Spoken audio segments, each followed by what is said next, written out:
এটি দেখতে ধীর, শান্ত এবং নিরীহ, কিন্তু এই প্রাণীর মস্তিষ্কের ক্ষমতা জানলে আপনি অবাক হয়ে যাবেন। কারণ জঙ্গলের এই বাসিন্দা এমন কিছু করতে পারে যা আপনার কল্পনার বাহিরে। একসময় শুধু মানুষের বিশেষ ক্ষমতা বলে মনে করা হতো, এবং মানুষের ডিএনএর সাথে এদের প্রায় 97% মিল রয়েছে।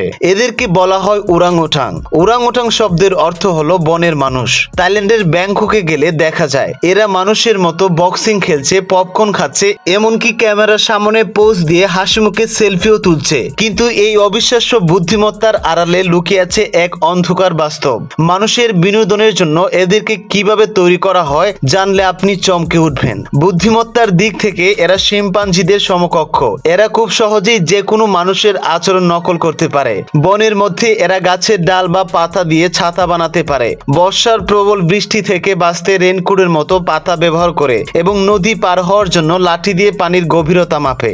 আর এই অবিশ্বাস্য শেখার ক্ষমতাকে কাজে লাগায় থাইল্যান্ডের পর্যটক কেন্দ্রগুলো। থাইল্যান্ডের সাফারি ওয়ার্ল্ড এই ওরাংওটাং শোগুলোর জন্য বিশ্বজুড়ে বিখ্যাত, আর সেখানে প্রতিদিন হাজার হাজার পর্যটক জড়ো হন। সেখানে ওরাংওটাংরা মানুষের মতো শর্টস পরে কিক বক্সিং করে, কেউ রেফারি সাজে, আবার কেউ কেউ নক আউট হয়ে মাটিতে পড়া নিখুঁত অভিনয় করে দর্শকদের হাসায়। তারা ড্রাম বাজাতে পারে, সাইকেল চালাতে পারে, এমনকি নারীদের দেখলে জড়িয়ে ধরে গালে চুমুও দেয়। পর্যটকদের কাছে এটি চরম বিনোদনের হলেও এর পেছনের গল্পটা কিন্তু মোটেও হাসির নয়। এই নিখুঁত পারফরমেন্সের পেছনে থাকে বছরের পর বছর ধরে চলা নিষ্ঠুর খাঁচাবন্দী জীবন আর নির্মম কায়দায় দেওয়া ট্রেনিং। এই বুদ্ধিমান প্রাণীদের বন্যসেবা পুরোপুরি নষ্ট করে, মারধর করে, খাবারের লোভ দেখিয়ে বাধ্য করা হয় মানুষের মতো আচরণ করতে। অনেক সময় শৈশবে এদের জঙ্গল থেকে মায়েদের মেরে পাচার করে আনা হয় এই পর্যটক কেন্দ্রগুলোতে।